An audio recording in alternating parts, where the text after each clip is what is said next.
नमस्कार प्यारे बच्चों। मेरे YouTube चैनल सबल एजुकेशन में आप सबका बहुत बहुत स्वागत है। आज की कक्षा में हम संजीव द्वारा लिखी गई कहानी आरोहण का सस्वर वाचन करने जा रहे हैं। यह कहानी कक्षा 12 की पूरक पाठ्यपुस्तक अंतराल में दी गई है। इस कहानी में संजीव ने पहाड़ी जीवन की कठिनाइयों के बारे में बताया है। पहाड़ों पे जीवन कितना संघर्षपूर्ण है, कितनी गरीबी है, वहाँ के लोग किन कठिनाइयों में जीते हैं और फिर भी अपनी मातृभूमि से कितना प्रेम करते हैं, उसे छोड़कर कहीं जाना नहीं चाहते। ये सब इस पाठ में बहुत ही सुंदर ढंग से बताया गया है। साथ ही लेखक ने पहाड़ों पर उतना विकास अब तक नहीं हुआ है जितना होना चाहिए, इस ओर भी हमारा ध्यान आकर्षित किया है। इस कहानी के प्रमुख पात्र दो भाई हैं। छोटे भाई का नाम है रूप सिंह और बड़े भाई का नाम है भूप सिंह। इसके अतिरिक्त शैला, महीप, शेखर कपूर और गांव का एक बूढ़ा व्यक्ति त्रिलोक भी इस कहानी के पात्र हैं। तो बच्चों, इस कहानी का जो शीर्षक है वह है आरोहण। आरोहण का अर्थ होता है चढ़ाई करना। तो पहाड़ों के जीवन पर आधारित इस कहानी का शीर्षक भी बिल्कुल इस कहानी पर सटीक बैठा है। तो आइए इस कहानी का हम सस्वर वाचन करते हैं। आप इसे ध्यानपूर्वक सुनिए और समझिए। कहानी का शीर्षक आरोहण। बस उन्हें देवकुंड के स्टॉप पर उतारकर आगे बढ़ गई तो रूप सिंह की नज़र सबसे पहले अपने गांव की ओर उठ गई। पूरे 11 साल बाद लौटा था वह अपने गांव माही। एक अजीब किस्म की लाज, अपनत्व और झिझक उसे घेरने लगी थी। कोई उससे पूछे कि वह इतने साल कहाँ रहा था और इतने सालों बाद लौट कर आया ही क्यों, तो वह क्या जवाब देगा। कोई खातो किताबत भी नहीं, पता नहीं कौन कहाँ हो, कौन कहाँ। 11 साल कम भी तो नहीं होते। एक दिक्कत और थी, 11 साल बाद भी कोई मुकम्मल सड़क ना बन पाई थी माही के लिए। अकेले जाना होता तो अपने गांव के लिए क्या सड़क और क्या पगडंडी। अगर साथ कोई और हो तो सोचना पड़ता है कि अगला क्या सोचेगा। फिर साथ वाला भी कोई ऐसा वैसा नहीं, शेखर कपूर था। एक तो उसके गॉडफादर कपूर साहब का लड़का, दूसरा आईएएस ट्रेनी। अब ऐसे खासम खास मेहमान को पैदल अपने गांव लिवा जाना, अपनी और अपने गांव की तौहीन कराना ही तो था ना। शेखर अपने बाइनोक्ल्योर से इस पहाड़ों और घाटियों को देखने में रमा हुआ था, मगर रूप आंखें बंद करके भी वह 15 किलोमीटर और 11 साल की दूरी से देख सकता था अपने गांव को। यह दीगर बात थी कि उसके और माही के बीच अभी कई पहाड़ और कई नदियां और कई घाटियां थीं। उसने अपने सामने किसी विशाल डायनासोर की तरह पसरे पहाड़ को देखा, फिर उसके पीछे की जर्द परतों को जिन पर बादल और धुंध की फफूंदियां जड़ी हुई थी। उसके हिसाब से अभी वह 6,000 फीट की ऊंचाई पर था और यहाँ से 15 किलोमीटर चलकर 10,000 फीट की ऊंचाई पर पहुँचना था उसे। उसने कलाई पर बंधी अपनी इम्पोर्टेड घड़ी पर नज़र गड़ाई। अभी सुबह के 10 बजे थे, मगर पैदल चलना हो तो शाम तो होनी ही थी। चाय का गिलास थामते हुए उसने आसपास एक उड़ती थी नज़र डाली और चाय वाले से पूछा, यहाँ कोई घोड़ा वोड़ा नहीं मिलता क्या? आप कने जाना छावा, आपको कहाँ जाना है? माही, सरगी से पहले का गांव। चाय वाला अपना सिर खुजलाने लगा, फिर जैसे खुद से दरियाफ्त करने लगा, यहाँ से डाक बंगला और मशरूम सेंटर तक तो जाते हैं, लेकिन माही। तभी जैसे कुछ याद आया उसे। उसने आगे बढ़कर गुमसुम से बैठे 9-10 साल के एक लड़के को पुकारा, ओए महीप, तू ही वकी जाना छू, तो वहाँ जाएगा? अरे माही, लड़के ने, जो किसी बुजुर्ग की तरह पत्थर की सीढ़ियों पर अकेला बैठा हुआ था, अपनी उदासीन सी गर्दन फेरी, मगर कुछ बोला नहीं। उड़े हुए नीले रंग की पतलून और सलेटी स्वेटर में समेटी अपनी तमाम गंभीरताओं के बावजूद अपने सुंदर गोरे चेहरे की मासूमियत को अभी झटक भी नहीं पाया था वह। ये जा सकेगा भला? शेखर ने अपना संदेह प्रकट किया। जाएगा साहब, कैसे नहीं जाएगा। यहाँ कोई सवारियाँ मिलते ही कहाँ हैं। आप लोग चले गए तो बैठ के मक्खियाँ ही तो मारना है। घाट बटी झगड़ा करी के पैसा कमाना के वास्ते ही तो आई छो। चाय वाले का अनुमान सही था। लड़का वहाँ से चुपचाप उठकर चला गया। थोड़ी देर में दो घोड़ों के साथ चढ़ाई कर चढ़ता हुआ आता दिखा। मेहनताना चाय वाले ने ही तय कर दिया। 2 घोड़ों का 200 रुपये। चल पड़े वे, एक घोड़े पर शेखर, दूसरे पर रूप। महीप शेखर वाले घोड़े के साथ आगे आगे पैदल चल रहा था। पहले पहाड़ तक रास्ता ठीक ठाक था, मगर उससे उतरते ही धूप का उज्ज्वला चंदोक जहां तहां दरकने लगा था। धूप की सुनहरी पट्टियों के बीच छाया की स्याह पट्टियां, मानो धारीदार खालों वाला वह विशाल जानवर बैठकर पगुरा रहा था। पता नहीं कौन किसका पैबंद था, उजाला अंधेरे का या अंधेरा उजाले का।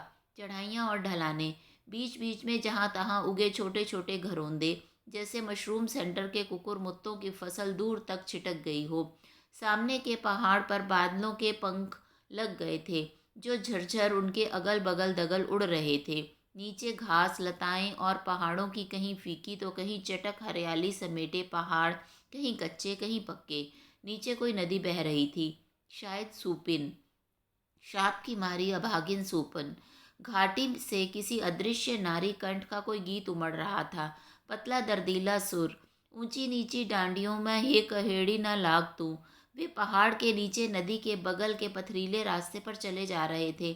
घोड़ों के खुरों की खटखट खर खर की अस्फुट ताल के ऊपर फैलता सा यह गीत, जैसे कोई रंग पसर रहा हो धीरे धीरे। ऊंचे नीचे पांखों माँ हे घसेरी न जाए तू। गीत जैसे जीवन और मृत्यु, इस लोक और उस लोक से परे किसी अलग ही अमूर्त लोक से उड़ रहा था। ऊंची नीची डांडियों माँ हे हिलांस नबास तू। इसका मतलब क्या हुआ यार? शेखर ने पीछे मुड़कर रूप से सवाल किया। मतलब कोहरे से सवाल कर रही है कोई घास गड़ने वाली पहाड़ी लड़की कि एक कोहरे, ऊंची नीची पहाड़ियों में तुम न लगो जाकर। इस पर कोहरा घास वाली लड़की से कहता है कि ऊंची नीची पहाड़ियों में तू न जाया कर। इसी तरह वह हिलास नाम के परिंदे को भी आगाह करता है कि ऊंची नीची पहाड़ियों में अपना बसेरा न बनाया करे। मगर तेरी आवाज़ भर्रा क्यों आई बताते बताते? शेखर ने पीछे मुड़कर ताका। यह एक दर्द की टेर है शेखर साहब। आपने वो गीत सुना होगा, बहुत पुराना, छुप गया कोई रे दूर से पुकार के, दर्द अनोखे हाय दे गया प्यार के। शेखर ने गीत पूरा किया। हाँ वही। ये ठीक है कि मैंने कोई बसेरा नहीं बनाया यहाँ, उड़ गया, मगर बाबा और भूप दादा ने तो, कुहासे का होना क्या मायने रखता है इन पहाड़ों में, इसे तो को पहाड़ी ही समझ सकता है। रिश्ते तक धुंधला जाते हैं साहब, नेह के नाते तक नज़र नहीं आते। पास में कोई अपना खड़ा है तो उसे आप देख भी नहीं सकते, पहचान नहीं सकते। थोड़ी देर तक कोई कुछ ना बोला, सिवाय खुरों की आवाज़ और गीत की धीमी पड़ती लय के। उसके हिलकोरे में अग जग डूबा उतरा रहा था। सारी ध्वनियाँ सो गई थीं। कुछ देर बाद अचानक चलते चलते ठमक गया रूप। यहीं इसी जगह मैंने धकेला था भूप दादा को। धकेला था? क्यों? शेखर भी रुक गया। वो मैं भाग गया था घर से देवकुंड। नीचे एक पेड़ था, अब नहीं है। उसने जैसे थाम लिया था हम दोनों को। पेड़ के इस तरफ भूप और उस तरफ मैं। झूलने लगे थे हम दोनों। बीच में थे हमारे हाथ। बहुत सख्त जान थे भूप दादा, बहुत मजबूत पकड़ थी उनकी। मगर वे ऊपर से जितने सख्त जान थे, अंदर से उतने ही नरम। उन्होंने समझा कि वे यूं ही अपनी गफलत से फिसले थे। खुद को कसूरवार भी समझ रहे थे कि अगर उन्होंने मेरा हाथ छोड़ रखा होता तो शायद मैं गिरने से बच जाता। खैर, जैसे तैसे हमें खींच कर ऊपर ले आए और हाथ छोड़ दिया। ज़्यादा चोट तो नहीं लगी भूइला? उन्होंने अनुतप्त भाव से पूछा। वे खींच भरी हंसी हंस रहे थे और मेरे बदन को परख रहे थे। पत्ते निचोड़ कर उन्होंने मेरी और अपनी खरोंचों पर लगाया। ये दाग अभी भी रह गए हैं। रूप ने बाहों की ओर इशारा किया। उन्होंने उस दिन से जो हाथ छोड़ा तो फिर नहीं पकड़ा। महीप रुककर उन्हें देखता रहा, मगर उसने घोड़ों को हाँका नहीं। रूप ने खुद ही एड़ लगाई तो घोड़ा चल पड़ा। बाप रे, ओह कैसी चढ़ाई थी! चढ़ाई हमने उस दिन क्या बताई, पूरे आधे घंटे लग गए हमें ऊपर आने में। मगर उस वक्त रॉक क्लाइंबिंग जानते होते तो इतनी मुश्किल ना आती। बच्चे की तरह बोल उठा था शेखर। वो सारी ट्रेनिंग तो आपके पापा की मेहरबानी है। मैं आज जितनी ऊंचाई पर जा सका हूँ उस सब का। मगर उनसे मुलाकात तो इस वाक्य के साल बर्बाद हुई। अच्छा मान लो आज तुम्हें इस पर चढ़ना होता तो कैसे चढ़ते? रूप ने एक उस्तादाना उड़ती हुई नज़र से पीछे मुड़कर देखा, फिर कहा, पहले आप बताइए, देखें आप कितना जान पाए हैं। पर्वतारोहण का प्रसंग छिड़ जाने के बाद न रूप को बाकी किसी चीज की सुध रह जाती थी न शेखर को, और वह आरोहण ही दोनों को एक सूत्र में जोड़े हुए था। मैं, शेखर ने नीचे देखे बिना ही ऊँ ऊँ हाँ करते हुए परीक्षार्थी की तरह सैद्धांतिक बातों को याद किया। सबसे पहले तो कोई दरार तलाशते, फिर रॉक पिटन लगाते यहाँ। खैर चलिए मान लिया, मगर अगर दरार न मिलती तो ड्रिल करके लगाएंगे, बुजुर्ग की तरह मुस्कुराया रूप। खैर आगे रॉक पिटन, फिर एंकर, फिर आगे आगे डिसेंडर, नो नो, रोप लैडर, रस्सी की सीढ़ी, नो। आधिकारिक भाव से रोक दिया रूप ने। कोई भी चढ़ाई हो, फर्स्ट वॉच देन गार्ड। नग चौरस या समतल बनाना, फिर से देखना होगा कि पत्थर किस जाति का है, इग्नीसियस है, ग्रेनाइट है, मेटामॉर्फिक है, सैंडस्टोन है या सिलिका, क्या है, वरना अव्वल तो स्पोर्ट नहीं बना पाओगे, बन भी गया तो फ्री रैपलिंग नहीं होगी। शेखर ने रूप की परिपक्व बुद्धि पर प्रशंसा से आंखें नचाईं। यस यस, दोनों आरोही अति उत्साह में थे। आरोहण के दुस्साहसिक अभियानों पर बहस करते करते उन्हें इतना भी भान न हुआ कि ढलान से उतरकर कब वे बीच के मैदान में चले आए थे, और अब वह मैदान भी दोनों ओर की पर्वत श्रृंखलाओं के कसते सकले चले जाने वाले रास्ता आ रहा था। अब तक आपके सामने इजी सवाल थे, अब कुछ मुश्किल सवाल। इस पहाड़ पर चढ़ना हो और इस पहाड़ से उस पहाड़ पर सीधे ऊपर की ओर जाना हो। ख्याल रहे दोनों के बीच सुपिन है, कैसे करेंगे? रूप की उंगली पहाड़ों की ओर उठ गई। एक मिनट, मुझे उतर जाने दो। शेखर ने घोड़े से उतर कर पहाड़ों पर गर्दन उठाई। एक पिरामिड नुमा था, एक तनिक फ्लैट, जिसकी श्रृंखला दूर तक नजर आ रही थी। दोनों ही पर नीचे से काफी ऊपर तक देवदार खड़े थे। फिर मजाक मजाक में वह पहाड़ के रोए कहा करते थे। रूप का इशारा शायद उसके कटे अंश की ओर चढ़ने का था। लाइमस्टोन के चक्कर में किसी ने उसके बीच का एक बड़ा भाग कटवा डाला था। ये लाइमस्टोन है सीकरी जीन, बस नहीं, ओवर हैंगिंग भी है। हाँ है, तभी तो टफ है। इस पर चढ़कर ऊपर ही ऊपर नदी को क्रॉस करते हुए आपके दूसरे पहाड़ तक जाना है। रूप अभी सोच ही रहा था कि महीब ने उकताकर टोक दिया, साहब जल्दी करो ना। उन्हें पर्वतारोहण के अध्याय को बंद करके फिर से घोड़े पर सवार होना पड़ा। नीचे की संकरी नदी से बचते हुए पहाड़ से सटे बेहद संकरे रास्ते से उन्हें चलना पड़ा। शेखर डरकर घोड़े से उतरना चाहता था, मगर महीप ने रोक दिया। बैठे रहो साहब। अब वह घोड़ों को पुचकारते हुए निर्देश देते हुए चल रहा था। संभली के हीरू, संभली के, ओए वीरू, दाएं चल, दाएं। अरे ले जाता है नदीमा, दाएं दाएं, संभली के। मगर जब सामने भेड़ें आ गईं और भेड़ों के साथ साथ भोटिया कुत्ता भी, तो उन्हें उतर जाना पड़ा। महीप की चौकन्नी नज़र कुत्ते पर थी, जबकि उन दोनों की कुत्ते के पीछे भेड़ें हाँक रही 14-15 साल की सलोनी लड़की पर। अमा रूप, शेखर ने धीरे से कहा। पहाड़ पर तो एक से एक बढ़कर चढ़ाइयाँ चढ़ी हैं। हाँ, कभी प्रेम की भी चढ़ाई चढ़ी है कोई इस उम्र में? अरे कोई भी नहीं मिली, कोई मिली होगी जिसे देखकर मन में कुछ ना कुछ हुआ होगा कभी। थी तो, मगर उम्र में मुझसे काफ़ी बड़ी। इतनी? शेखर ने लड़की की ओर इशारा किया। हाँ। रूप को मानो रस्सी की सीढ़ी मिल गई, जिसने उम्र के 24वें शिखर से नीचे उतरने लगा। वह भेड़ें चराने के दौरान ही हमारी मुलाकातें होती, इतनी ही हसीन भी थी ना। ये क्या है उसके सामने? शैला तो इतनी सुंदर थी कि उसकी गुलामी बजा लाने में मैं खुद को धन्य मानता, जबकि वो खुद बैठकर स्वेटर बुना करती, मैं उसकी भेड़ें हाँका करता, उसके लिए बुरुंस के फूल तोड़कर लाता जो उसे बेहद पसंद थे। सेब या आड़ू कहीं मिल जाएं तो सबसे पहले उसे लाकर देता। और बदले में वह क्या देती? शेखर ने ठिठोली की। वह कभी कभी देवता का प्रसाद, मक्की की रोटी वगैरह भी। मुझे बाद में मालूम हुआ कि वह स्वेटर भूप दादा के लिए बुना जा रहा था। फल फूल और रोटी भी उन्हीं के लिए आती थी। वे ना आते तो मुझे। जिस दिन भूप दादा ना आते, आखिर तक उसे खुश करने की मेरी तमाम कोशिशें बेकार चली जाती। रूप एक झींप भरी हंसी हंसकर चुप हो गया। महीप ने कनखियों से रूप को देखा, फिर घोड़ा पकड़कर चलने लगा। तेरी इस लव स्टोरी में तो कोई दम नहीं। कोई और नहीं मिली क्या कभी? शेखर ने बुरा सा मुंह बनाया। मिली क्यों नहीं, इस दौरान कईयों का से साबका पड़ा, कईयों का संग साथ रहा। अब तो सब ब्याह कर अपने अपने घर चली गई होंगी, बाल बच्चेदार भी हो गई होंगी, मगर शैला जैसी एक भी नहीं। एक वही तो थी जो मुझ पर शासन करती थी। रुकिए, मैं आपको वो जगह दिखाता हूँ जहाँ। महीप मुड़कर रूप को देखने लगा, जैसे उसे बातों में रस मिल रहा हो। अचानक रूप को खटका हुआ। यह कहाँ आ गया वह? यहाँ तो झरने झर रहे हैं, चारागाह का नामो निशान नहीं। बोला, ए लड़के, तू हमें कहाँ लिवा जा रहा है? माही महीप बोला। मगर उस रास्ते में पहाड़ों के बगल में एक छोटा सा मैदान हुआ करता था।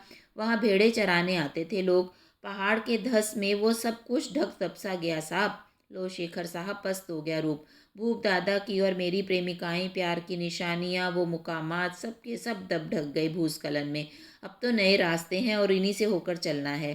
कुछ भी हो, तुम्हारा इलाका है बड़ा खूबसूरत, स्वर्ग जैसा। हाँ, वो क्या कि पांडव इसी रास्ते से स्वर्ग को गए थे। उधर का सबसे आखिरी गांव सुरगी है। सुरगी यानी स्वर्ग, उसके आगे स्वर्गारोहिणी। जब बर्फ़ पड़ती होगी सारा इलाका बर्फ़ से ढक जाता होगा। जभी ना लैंडस्लाइड हुआ। वह बात नहीं, मैं तो इस लड़के के रोज़गार के बारे में सोच रहा था।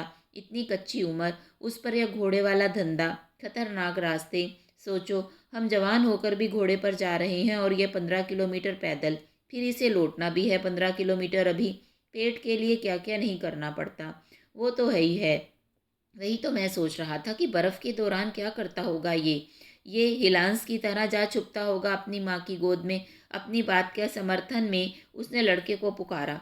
ओए महीप जी साहब, तेरे पाँव में दर्द होता होगा। आजा, कुछ देर तू घोड़े पर बैठ जा, हम पैदल चलते हैं। नहीं साहब, लौटते बखत तो चढ़ के आना ही है। ये हीरू वीरू का संग साथ कब से लिया तूने? किस गांव का है? यह भी तो पूछो कि हीरो वीरो के अलावा इसके घर परिवार में कौन कौन है? शेखर ने कहा। साहब बात मत करो, रास्ता बहुत ही खराब है, कहकर महीप ने अपने सवालों पर विराम लगा दिया। ऊपर से पत्थर गिरे हुए थे और वह आगे आगे घोड़ों को पुचकारते निर्देश देते चल रहा था, जो उसके लिए इस समय उसके फालतू सवालों से ज़्यादा महत्वपूर्ण था। आगे झरना था और एक उजड़ी पंचक्की जगह थोड़ी चौड़ी थी। पानी रास्ते को काट कर बह रहा था। घोड़ों ने मुंह लगा लिया तो उन्हें उतरना पड़ा। महीप चुपचाप पानी पिलाता रहा हीरू वीरू को। फिर वह खुद पानी पीने लगा। वो भी क्या संयोग था शेखर साहब, रूप जैसे अतीत में लौट गया। आपके पापा इधर ट्रेनिंग के लिए ना आते, ना रास्ता भटकते, ना मेरी ज़रूरत होती। मैंने भी ना वो चुस्ती दिखाई होती पहाड़ पार करने में, ना वो खुश होकर अपने साथ मसूरी लिवा जाते। फिर तो हम कपूर साहब के और मसूरी के ही होके रह गए साहब। 11 साल बीत गए, तब हम इसी लड़के की तरह हुआ करते थे। उसके मन में आया कि कपूर साहब की तरह इस लड़के को भी वापसी में साथ लिवाता जाए तो कैसा रहे। मगर यह लड़का एक ही घुन्ना है, कुछ बोलता ही नहीं। साहब इतनी इतनी देर करोगे तो हम लौटेंगे कैसे? महीप ने उन्हें चिताया। एक बार फिर घोड़ों पर सवार हुए, मगर इस पहाड़ को हम पार कर पाते तो 2 किलोमीटर की दूरी और कम हो जाती, रूप ने शेखर से कहा। फिर रूप ने जानना चाहा। अब तो माही मुश्किल से 1.5 किलोमीटर होना चाहिए, बस उस डांडी पहाड़ के पीछे। तुमने बताया नहीं तुम क्यों भाग गए थे घर से? लड़के ने जैसे सुना ही नहीं। वह रास्ते में पड़े एक पत्थर को हटाने लगा। पत्थर बड़ा था, लड़के की औकात से ज़्यादा। फिर भी वह पिला पड़ा था। उसकी सहायता के लिए अभी वह नीचे उतरने ही वाला था कि लड़के ने पत्थर नीचे धकेल दिया। कुड़ गया रूप। अजीब होते हैं ये पहाड़ी लोग, रूप ने फिर मन ही मन झेप गया। वह भी तो पहाड़ का ही है। गांव करीब आता जा रहा था। वर्षों की बंद स्मृतियों के कपाट खुल रहे थे। एक और सूपिन, दूसरी ओर जंगल, पीछे हिमांग का ऊंचा पहाड़, नीचे होंगे अपने खेत, अपना घर, अपने लोग, बाबा माँ, भूप दादा और लोग। कितनी दूर है केदारकांठा, कितनी दूर है दुर्योधन जी का मंदिर। ए मेरे प्यारे वतन, ए मेरे बिछड़े चमन। बहुत पुराने लोगों में से किसी किसी ने लाल पलटन के अंग्रेज़ों को देखा था, नयों ने नहीं। सो दो गोरे संभ्रांत अजनबियों के आगमन पर गांव के कुछ लोग अपने अपने घरों से निकल आए थे। हालांकि यह सितंबर का महीना था और दिन के 3 बजे थे, मगर यहाँ काफ़ी ठंड थी और लोगों ने ठंड से बचने के लिए चुस्ती या ऊन का लावा पहन रखा था। उनकी आंखों में भय, संशय और कुतूहल थे। रूप की नज़रें इनमें से एक एक चेहरे को टटोल रही थीं। लड़का एक सयाने सही सा अपनी थकान भूलकर अपने हीरू वीरू की पीठ, पुट्ठों और टांगों को थपक रहा था। रूप ने 100 का एक नोट निकाला और कुछ सोचकर रख लिया और 10-10 की गड्डी से 12 कड़क नोट निकाल कर लड़के को थमाते हुए बोला, देखो तुम भी थके हो और तुम्हारे घोड़े भी, फिर बच्चे हो, शाम होने वाली है, रास्ता खतरनाक है। ऐसा करो आज रात यहीं रुक जाओ, सुबह चले जाना। लड़के ने कोई प्रतिक्रिया व्यक्त नहीं की तो रूप ने उसे पूरे तौर पर आश्वस्त कर देना चाहा। यह मेरा घर है, तुम्हें कोई तकलीफ ना होगी। लड़के ने फिर भी कोई जवाब ना दिया, बल्कि पीठ फेर कर नोटों को गिनने में मशगूल रहा। उसकी इस धंधेबाज अदा पर रूप ने मुस्कुराकर शेखर की ओर देखा। फिर कदम कदम चलकर एक बूढ़े के पास पहुंचा। बूढ़ा चकमकाया हुआ था, अपने पोपले मुंह और झुर्रियों के दलबल में डूबी आंखों पर हथेलियों से सूरज की ओट बनाकर उसे ही देखे जा रहा था। कने जाना छाप साहब?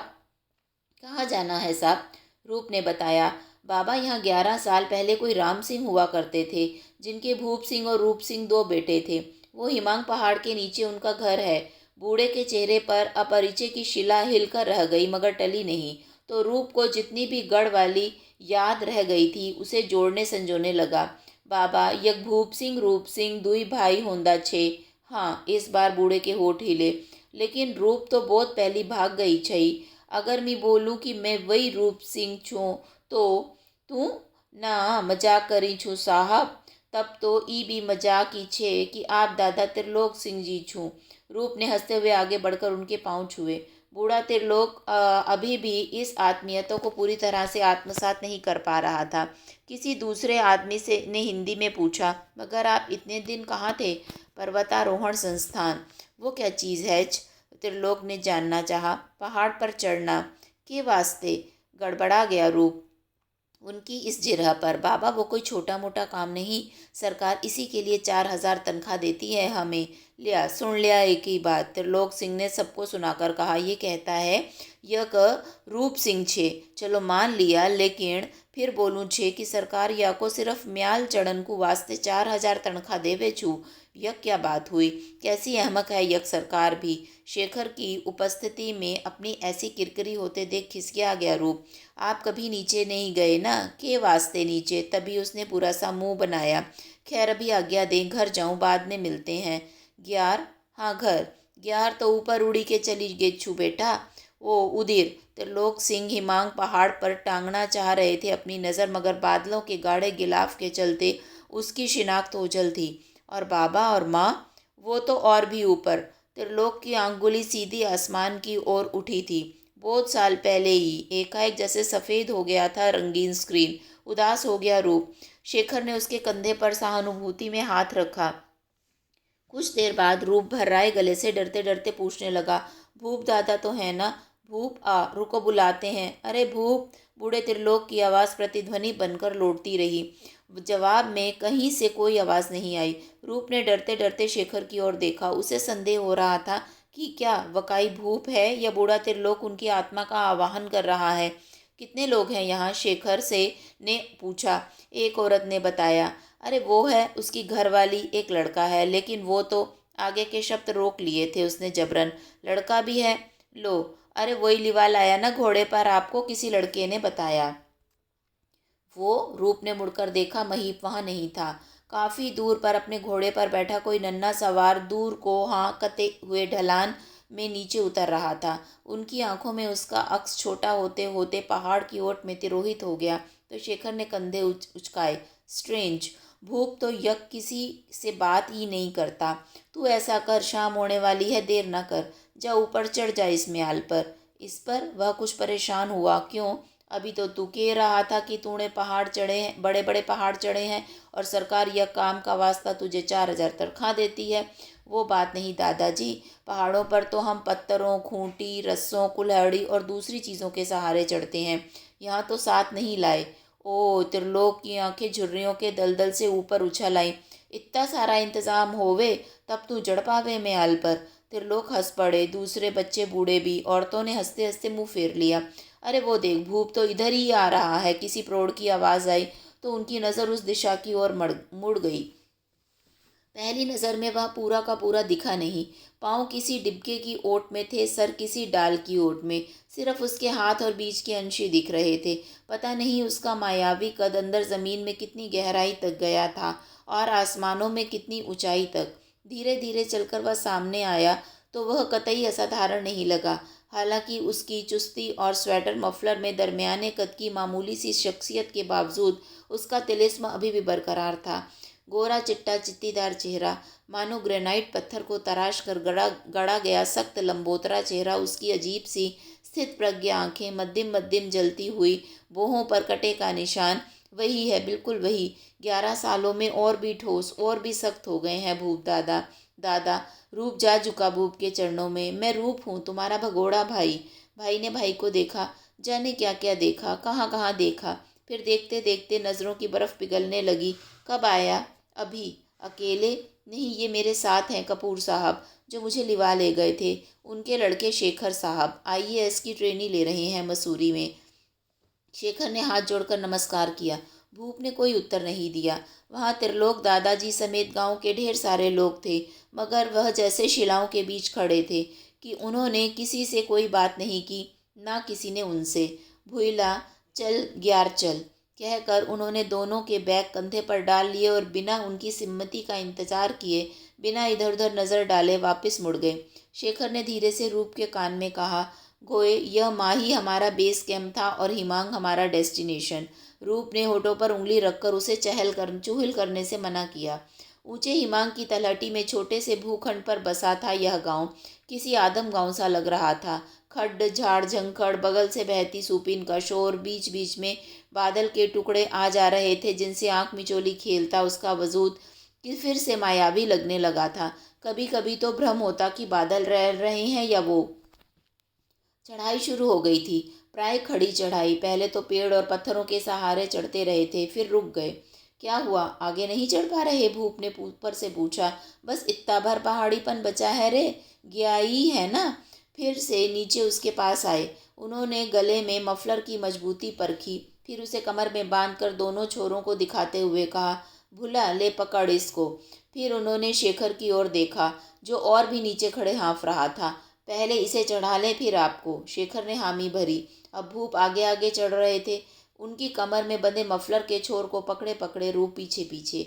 बाप रे, बिना किसी आधुनिक उपकरण के, सिर्फ पेड़ों पत्थरों के नाम मात्र के सपोर्ट पर शरीर का संतुलन बनाते हुए चढ़ना, बीच बीच में रुक कर हिदायत भी देते जाना। देख, ए थई मजबूती से पकड़ी के राखी, इन न हवा की गर्द गैल सुपिन माँ। देख, इसे मजबूती से पकड़े रख, ऐसा ना हो कि जा गिरे सूपिन में।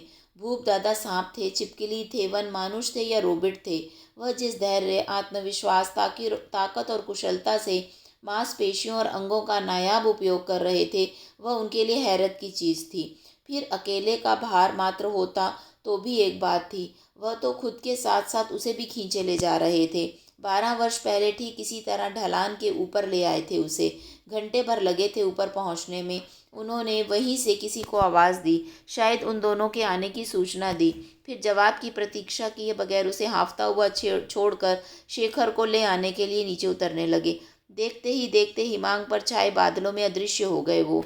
ऊपर रूप ने देखा कि पहाड़ की पीठ पर कुछ दूर तक जमीन प्राय समतल बनी हुई थी, जिसमें मकई की फसल खड़ी थी। क्षेत्र के चारों ओर सेब और देवदार के पेड़ थे। सेब के पेड़ों में तो फल भी लगे हुए थे।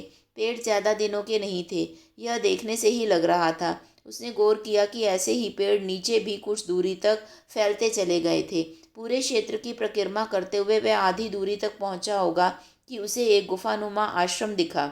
उसी के बगल में 2 छानी, छप्पर का झोंपड़ा भी, शायद घर है यही। एक छप्पड़ के नीचे एक औरत खड़ी थी, नाटी, गोरी, जवान, चुस्त और लाल फुल स्वेटर में। वह उसे हैरानी से घूर रही थी। उसने अनुमान लगाया कि यह भाभी हो सकती है, मगर झिझकवश आगे बढ़ गया। आगे हिमांग के ऊपर वाले अंश में कोई झरना झर रहा था, जो खेतों से गुजरते हुए सूपिन में गिरता था। हवा में बर्फीली शाम की ठंडक बढ़ गई और देखते देखते कोहरा इतना घना हो गया कि लगता था पृथ्वी पर पहाड़ की इस पीठ को छोड़कर बाकी कुछ भी नहीं, कहीं भी नहीं। शेखर को लेकर आ गए थे भूप। आते ही उन्होंने भाभी देवर के बीच संवादहीनता की जड़ता को ताड़ लिया और बोला, रूप तेरी भाभी। रूप ने आगे बढ़कर उस औरत के पांव छुए। बूंदाबांदी शुरू हो गई। पति पत्नी गृहस्थी का सामान समेटने में लग गए और शेखर गुफा में बिछे पटड़ों पर लेट गया। रूप, शेखर ने पुकारा, यार, it was really rare experience. हाँ, वो महीप घोड़े वाला लड़का तेरी इन्हीं भाभी श्री का लड़का है। बताया तो यही है। मुझे लगता है यहाँ कोई गड़बड़ है। नींद की झील में डूब गया रूप का जवाब। जाने कब तक सोते रहे वे। रात के किसी पहर जगाया था भूप ने। लो यकी खा लो, यकी पड़े रहो, बहुत जोरों की बारिश है बाहर। बाहर सचमुच वर्षा कहर ढा रही थी। सुबह उठे तो आसमान साफ था। पूरब की पहाड़ियों के बीच धुंध के पर्दे के बीच से किसी बच्चे की तरह झांक रहा था लाल लाल सूरज। धुंध अरुणाभ हो रही थी, धीरे धीरे छटी थी कुछ धुंध। नीचे झांकने पर माही के छोटे छोटे घरौंदे अजीब से लग रहे थे। भूरे पानी के गहरे तल में पड़ी मछलियाँ सीप घोंगे की तरह हल्का सा आभास मात्र हो रहा था। भाई से मिलकर कैसा लग रहा है रूप? शेखर ने एकांत में पूछा। भाई, बस थोड़ी सी धुंध छटी है अभी। कहते हैं लियोनार्दो दी विंची ने पहाड़ को देखकर कहा था, मेरी मोनालिसा यहाँ है, मगर इसे पाने के लिए मुझे ढेरों पत्थर मिट्टी के मलबे हटाने होंगे। तुम्हारा भाई भी इस पहाड़ में है। मोनालिसा नहीं, साक्षात शिव। मगर उस तक पहुँचने के लिए ढेरों मलबा हटाना पड़ेगा तुम्हें अभी। रूप कुछ बोला नहीं, चुपचाप टहलता रहा। नाश्ते पर पहली बार साथ बैठे आग के गिर्द। भुनी हुई मक्की की बाल और चाय भाभी सेक सेक कर दे रही थी। वे नमक मिर्च के साथ चबाते जा रहे थे। यहाँ इस पहाड़ पर कैसे आना हुआ दादा? मलबा हटाने की रूप की एक अदद कोशिश। यहाँ भूप ने मक्के से हाथ को गर्म करते हुए जैसे पीछे दूर तक देखा। आज इतने वर्षों बाद यही पूछने आया है। मुझे शर्मिंदा ना करें तो सुन भूइला, तूने सिर पर पहाड़ टूटने की कहावत तो बहुत सुनी होगी। सुनने में बहुत भारी नहीं लगती, लेकिन इसकी सच्चाई तो वही जाने है जिस पर सचमुच का पहाड़ हो। भाभी और भुने भुट्टे दे रही थी, उन्होंने मना कर दिया। तेरे जाने के बाद अगले साल बहुत बर्फ गिरी। ये हिमांग पहाड़ उसका बोझ न उठा सका, धसक गया। और अगले 30 नाली खेत मकान माँ बाबा सब दब गए मलबे में। मैं ही किसी तरह बच गया, छानी पर था, इसलिए वहीं से तबाही देखी थी मैंने। लाचार असहाय तू होता तो पहाड़ का मलबा क्या था, पहाड़ तक हटा लेते दोनों भाई, खेत भी खींच कर निकाल लेते, माँ बाबा को भी। लेकिन नहीं हो सका। वही पहाड़ कब्र बन गया सबकी। भूप थोड़ी देर के लिए चुप हो गए। तू तो पहले ही भाग गया था मुझे अकेला छोड़कर। फिर मैं बहुत भटका, बहुत छटपटाया, लेकिन कहीं सहारा ना मिला। सहारा देता भी कौन? सभी अपने अपने से ही तबाह। 10-10 किलोमीटर तक जगह जगह धंसाव हुए थे। रास्ते बदल गए, नदियाँ बदल गईं। इतनी बड़ी तबाही हो चुकी थी और मैं खिसियाई आंखों से इस हिमांग को देखा करता, मौत की तरह फैला हुआ म्याल। भाभी चाय दे गई, दूध के अभाव में लाल चाय। भूप ने पहले गिलास की चाय से की भाप से अपनी पनियाई आंखों को सेका, फिर गिलास को दोनों आंखों में हाथों में दबा लिया।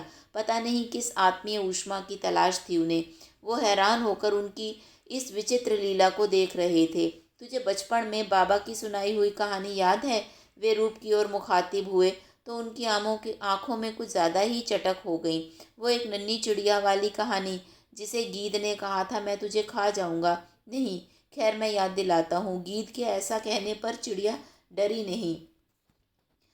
पूछा क्यों? गीत बोला, इसलिए कि तुम मुझसे ऊंचा नहीं उड़ सकती। यह अजीब जबरदस्ती का तर्क था। नन्ही चिड़िया ने धीरज धरकर बोला, और अगर मैं तुझसे ऊंचा उड़कर दिखा दूँ तो? गीत उसके बचकानेपन पर हंसा। तो नहीं खाऊंगा। फिर तो दोनों में ठन गया मुकाबला। गीत के सामने भला उस नन्ही चिड़िया की क्या बिसात। लंबे लंबे डैने फहराए और उड़ गया ऊपर ऊपर और ऊपर ऊपर। चिड़िया डर गई, फिर भी उसने धीरज न छोड़ा। ऐसे ही मरना है वैसे भी, तो क्यों ना मौत से दो दो हाथ करके ही मरूं। कम से कम मरने का मलाल तो नहीं रहेगा। फिर तो पूरी ताकत लगा दी उसने गी उड़ने में। लगा कि प्राण ही निकल जावेंगे। जान पे खेल गई चिड़िया और सारी ताकत लगाकर उड़कर जा बैठी गीद की पीठ पर। गीद अपनी बेहिसाब ताकत के गुरूर में उड़ता रहा, आकाश से भी ऊंचा, लेकिन चिड़िया को कोई डर नहीं था। अब हर हाल में उससे ऊंचाई पर थी, मौत की पीठ पर जा बैठी थी जो। कहानी खत्म कर उन्होंने सामने के मंजर को देखने लगा भूप। उन्होंने बीड़ी सुलगा ली थी, दो एक कश खींचे, फिर बोले, तो भूला, इसी तरह मैं भी आ बैठा मौत की इस पीठ पर, उसी की जिसने मेरा सब कुछ निगल लिया था। धीरे धीरे मलबा हटाता रहा यहाँ का। थोड़ी बहुत खेती शुरू की। अकेला अकेला लगा तो एक औरत को ले आया नीचे से। कौन? शैला? रूप चौकन्ना हो उठा सहसा। हाँ, अभी तक तुझे याद है? इस बार भूप के चौंकने की बारी थी। हर क्षण को वह तराशा हुआ चित्तीदार चेहरा स्निग्ध होता सा लगा। फिर उस पर एक नामालूम सी धुंध छा गई। शैला के आने से खेती फैल गई।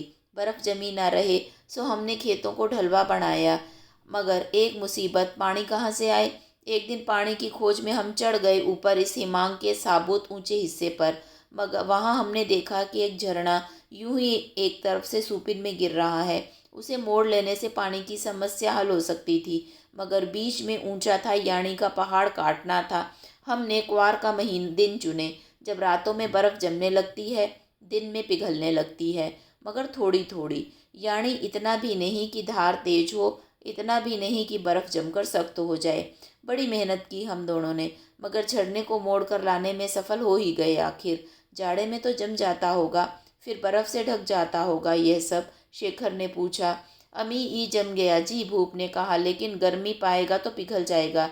ये पेड़ लगा रखे हैं ना, लकड़ी काफ़ी जमा कर लेते हैं, 24 घंटे आग जलती रहती है, बर्फ़ से आग को भिड़ा देते हैं। मगर भाभी गई कहाँ? मेरा मतलब शैला भाभी। वो ही तो बता रहा था कि तेरी भाभी के आने से खेती का काम कैसे बढ़ता गया।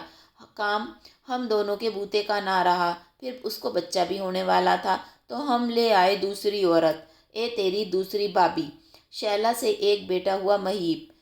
फिर एक दिन महीप अभी 9 साल का ही था कि उसकी माँ को जाने क्या सूझी कि एक दिन हियाई से कूद गई सूपिण माँ। स्तब्ध रह गए रूप और शेखर। सिर्फ झरने के गिरने के शोर को छोड़कर कोई आवाज़ नहीं थी कहीं। एक गहरी सांस लेकर बोले भूप, तब से बेटा जो नीचे उतरा तो फिर ऊपर नहीं आया। मैंने लाख मनाया, फिर भी कल भी उसे आया देख कर ही नीचे उतरा था। उसके पीछे पीछे दूर तक गया, मगर उसने सुनकर भी नहीं सुना, देख कर भी नहीं देखा। लौट गया घोड़ी को भगाते हुए। मुझी को गुनाहगार समझता है अपनी माँ की मौत के लिए। चाह भूप की दूसरी पत्नी ने शायद विषयांतर करना चाहा। अरे रहने दे, ये साहब लोग हुए ना, काली चाह नहीं पसंद करते। आप एक भेड़ या बकरी तो रख ही सकते हैं, उन्हें चढ़ाने उतारने में मुश्किल भी नहीं आती, दूध भी मिल जाता।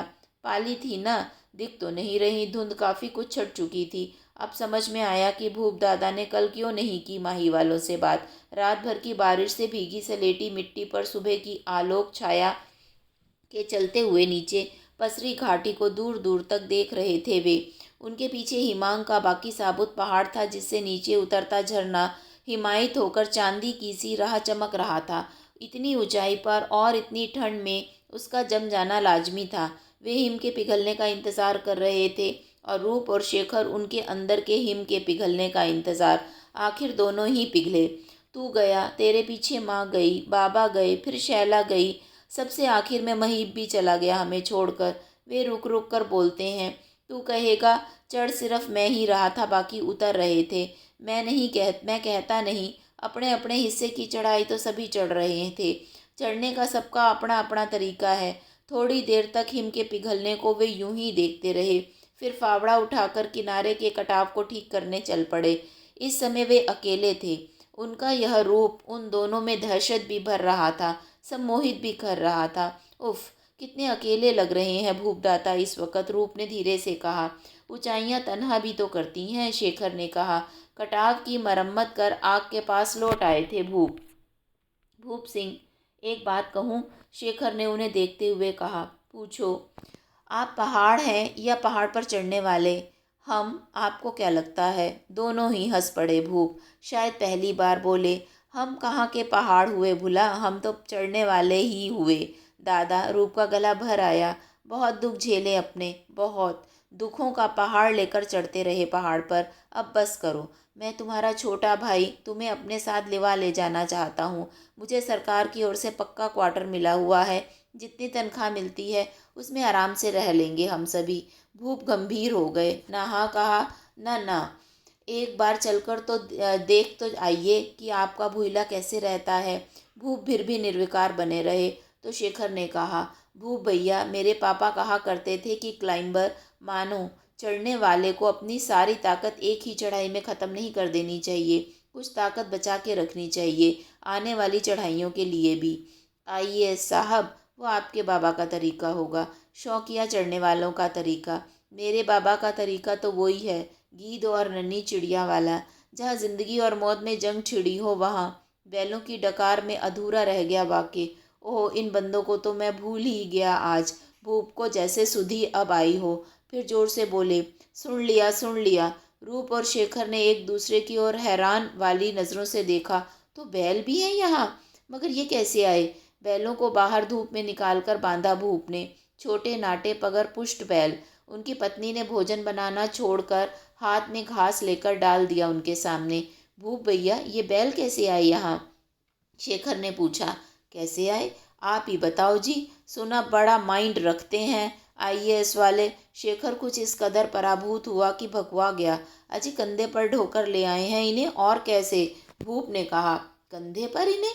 क्यों? मैं अपनी 2 औरतों को कंधे पर लाद कर ला सकता हूँ। आप देवड़ों को ला सकता हूँ, इन्हें नहीं ला सकता। अजी देखो, इतने बड़े बैल तो चढ़ नहीं सकते ना। सो नीचे से एक छोटा बछड़ा ले आए पहले, फिर दूसरा। अब वे यहीं पलकर बैल बने। लेकिन ये नीचे कैसे उतरेंगे? भूप ने कोई जवाब ना दिया। हंसुए से मकई की डंठलों को काटते रहे। ये पहाड़ कभी भी धंस सकता है, मालूम है। उनका यह छोटा सा वाक्य बेहद ठंडा था। बहुत देर तक मंडराता रहा उसका आंतक। यह तो सरासर खुदकुशी है। तुम कहते हो खुदकुशी, मैं कहता बचने का मुकाम। दादा, इन्हें देखकर आपका अकेलापन और गहरा गया हमारे सामने।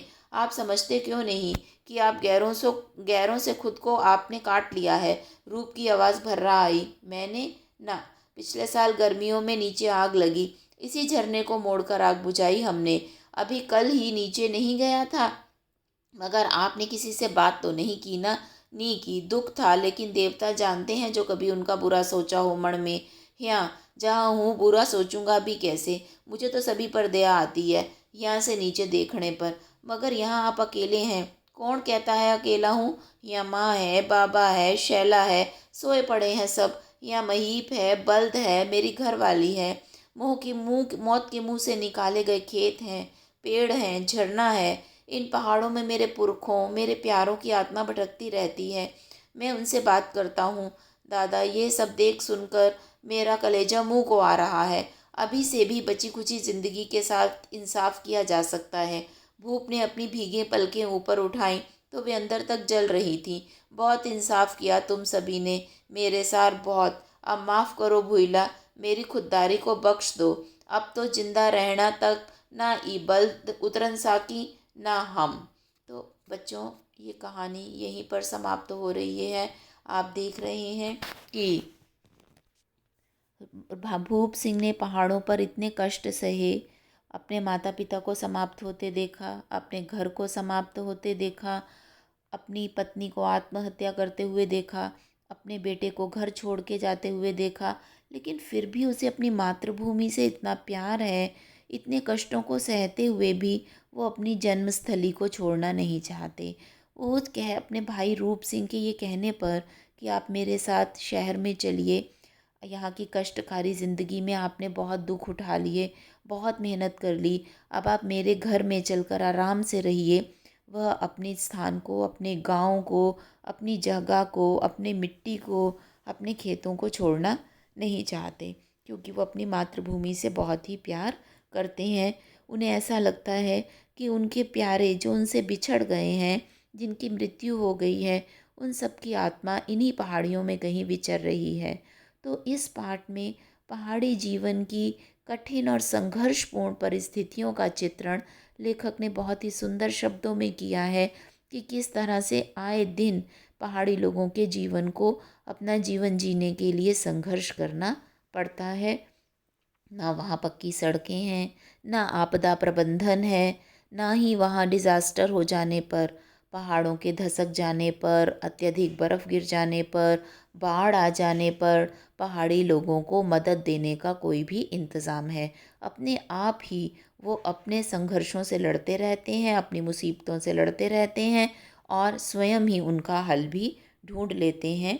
आशा है कहानी आपको समझ में आ गई होगी। अगर कोई शंका है, कोई प्रश्न है, तो आप उसे कमेंट बॉक्स में लिख सकते हैं। मैं आपके प्रश्न का उत्तर अवश्य दूंगी। अगर आपको मेरा वीडियो अच्छा लगा हो तो चैनल को सब्सक्राइब कीजिए और बेल आइकॉन को दबा दीजिए, जिससे कि मेरे आने वाले नए वीडियोज़ की इन्फॉर्मेशन आपको मिलती रहे। धन्यवाद।